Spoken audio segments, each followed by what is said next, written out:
Alright, so this objective 12.7H, it's taking equilibrium one step further to write down an equilibrium expression. So, right now, pause this video, write this down in your notebook. What we're going to do is we're going to write equilibrium constant equations using KEQ, and then maybe in a little while we'll actually do some calculations. In today's video, I'm just going to show you how to set them up. So we have this thing called the law of mass action. You have actually seen this before. It was unit 10 when we did Ka, the equilibrium expression for a weak acid. Now what that is, it's the product of the products raised to the power of the coefficients divided by the product of the reactants raised to the power of their coefficients. What? That's what this means. Just like we've seen before, we take our products and we put them over our reactants and we raise it to the power of their coefficients. Since this is for an equilibrium, let's make sure we show that those arrows are there. And what we do is we call this K. We can call it K, we can call it KEQ, they mean the same thing. So this thing, the law of mass action, also known as an equilibrium expression, we only include gases or aqueous solutions when we do this, because gases and aqueous solutions change concentration. We never include a solid or a pure liquid. So how do we know if it's a solid or a pure liquid? Well, that's where the subscripts are going to come in. We can assume that these maybe are all aqueous.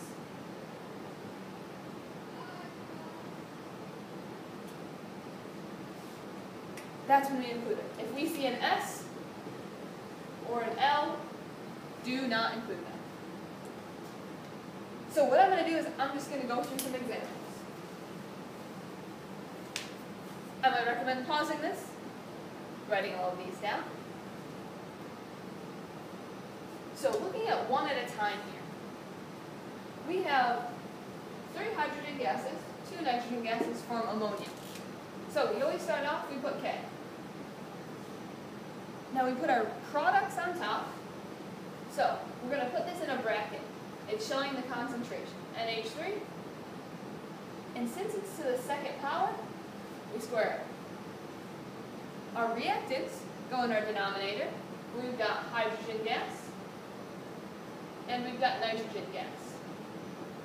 Now, since we have coefficients here, we've got to make sure that we include them.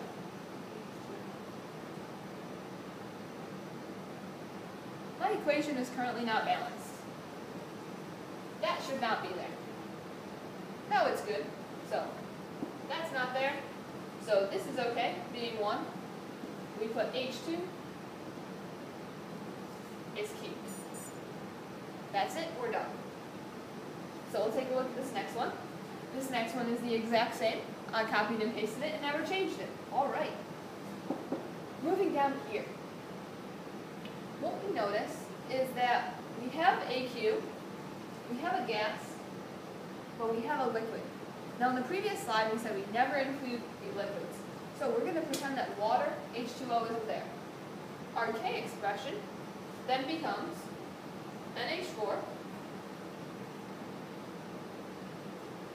over OH. And notice there are no coefficients in front, so we don't get any exponents. And then all we need down here is ammonia, or NH3. That's that one. So the key here was to ignore the liquid.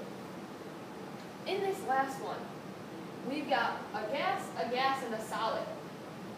So in this case, we're not going to use the solid. It's just going to go away. So we've got our K. We've got hydrogen iodide. And in this case, we have 2 of them as a coefficient, which means we're going to need an exponent of 2. In our denominator, we have hydrogen gas. Its coefficient is 1, so we don't need anything. And because this is a solid, we're going to ignore it.